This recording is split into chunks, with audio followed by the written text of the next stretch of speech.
India is a country famous for many things. Among these are its religious tolerance and its cricket. Since winning the Cricket World Cup in 1983, the game has seen a meteoric rise in popularity, and the heroes of the sport are like Bollywood stars to the country's people. In Kolkata stands what many call the home of cricket, Eden Gardens. But what those people might not know is that this emblematic cricket venue used to play host to football matches. The game is not recognized by the rest of the world as a large part of Indian culture, despite there being clubs in India that predate FIFA. Could it be because the people built on acceptance and pacifist spiritual principles cannot reconcile themselves with such a physical and often violent game? नहीं जो अभी कलकत्ता में तो इसमें जो बोलेगा तो दाबी में कलकत्ता में इसमें मोहन मंगा हमेशा इसमें चलता है इंडिया पाकिस्तान जैसे रहता है I believe every game need not be violent also. For most of the world, an Indian football is possibly a contradiction in terms. We have seen more pros than, supporters. The concept of dharma while playing sport. If each one did their duty, then the entire team would be one united force. We have got a lot of players who are from different religion, and I think when we play, I think it doesn't matter much. Yeah. Never have seen this problem with because of religion. That is the true secular spirit, which has not developed, for instance, in Bangladesh or Pakistan.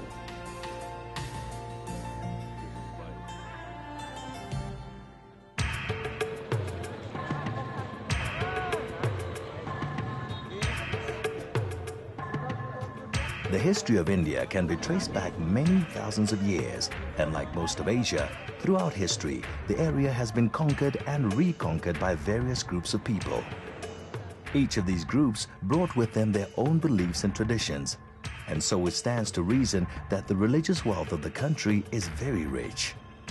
I should say that it's a unique country in the world where the developments can be traced to 7000 BC, although some of the archaeological evidence is in Pakistan. And so this is a land where the major religion is an ancient religion. It is called sometimes Hinduism, sometimes it is called Sanatan Dharma. All this, shows our secularism and liberalism. Hinduism is the modern country's most popular faith, but the area was ruled by Buddhists and Muslims in the past.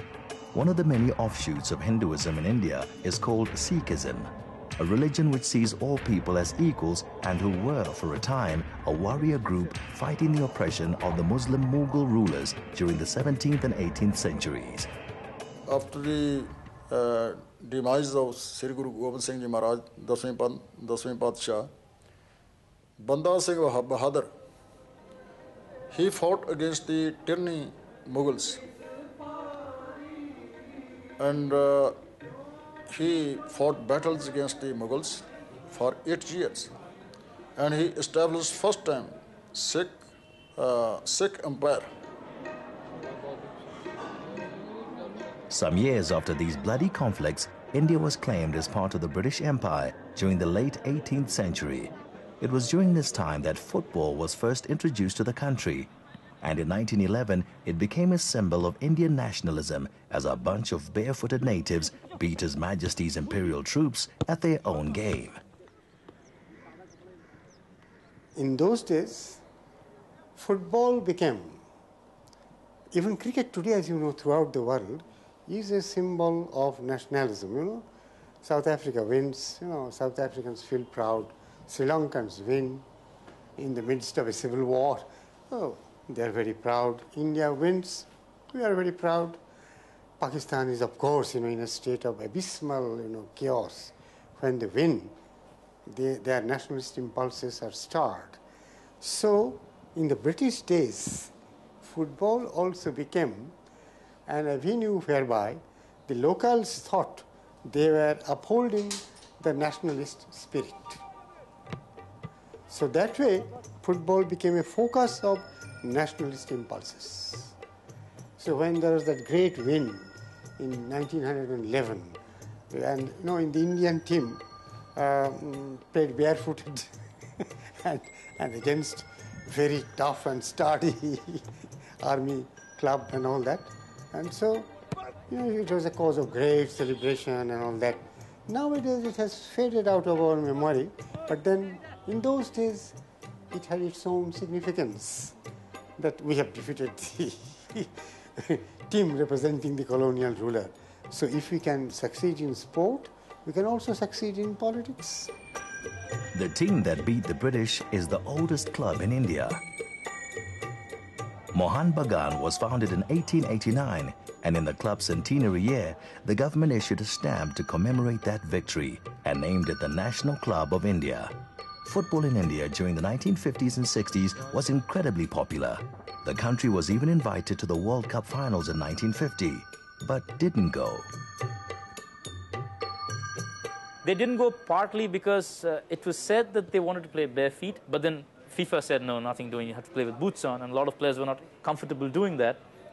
Is also, nobody wanted to pick up the tab for the journey to Brazil, and that, in a nutshell, tells you how seriously we perceive sport. So even if that second part of the story is true, it tells you why we as a nation have been successful at so many things, haven't really been successful at sport, because it's essentially perceived to be a waste of time. Through the 50s and early 60s, India won gold medals for football at the Asian Games and reached an Olympic semi-final. But the popularity of the game began to wane, and by the 80s, it was practically unheard of to talk about India's footballing prowess. In 1983, India won the Cricket World Cup, and the nationalist symbol that football had been found a new platform. Even the country's current football players acknowledge this fact. Baichung Bhutia has captained the national football team. Cricket is a #1 sport in India, and I think it's followed by each and every Indian in India. So it's a massive sport. There is a debate around the popularity of both sports in the country, with some believing that football is more popular at a local level, and cricket being the national sport. Football is the game of masses in our country. Cricket is not the game of masses. Cricket is being seen by the masses, but football is being played by the masses. This is the difference. For most of the world, an Indian football is possibly a contradiction in terms. The following for each sport has been rooted or has been channeled to being 1A on a domestic level. That's not to say that the Indian national football team, if it plays, they played and won the Nehru Cup in Delhi, packed stadiums. So, okay, the stadium possibly doesn't hold all that much, but packed stadiums nonetheless. And this in a city which does not really have so much of a football following, in the sense that they don't have a team in the I-League. So it's football's, the top level of Indian football, whatever it is, doesn't really happen in Delhi. But when the national team came calling, when the national team played the Nehru Cup there, you had packed stadium, you had atmosphere, so much so that the national team only wants to play in Delhi. So it's not as if the national team doesn't have following. Cricket always has had a, international country sort of following. Football's always been a traditional club-driven thing. That's how it's been. Cricket is popular in case of international cricket, but in local cricket, that is big zero. Mohun Bagan is playing local cricket. Do you know how many persons are watching the match? At least 15 to 20 persons. We have seen more pros than supporters. The three most successful football clubs in India are Mohun Bagan, Mohammedan Sporting Club, and Kingfisher East Bengal Football Club. East Bengal was born out of Mohun Bagan in 1920, and Mohammedan was founded earlier in 1891. What's really interesting about these clubs is their regional and religious history. Mohammedan, as the name implies, was originally a totally Muslim club, while East Bengal was formed due to ethnic divisions between the so-called Bangals of East Bengal and Gotis of West Bengal, which, after the partition of India in 1947, became even more of a sore point. Today, in modern, tolerant India, things are very different. Name is Muslim, run by the Muslims, but it is open to all. In the managing committee of the club, we have non-Muslim also. In the team, we have 40% non-Muslim players. We have our supporting base as non-Muslim Sikhs, non-Muslim Chinese, non-Muslim Adivasi. They are our supporters base. This is not only the case for Mohammedan, but for all the clubs in the region. With this much variation in the teams, in terms of strong personal beliefs, you have to wonder how they manage to get along.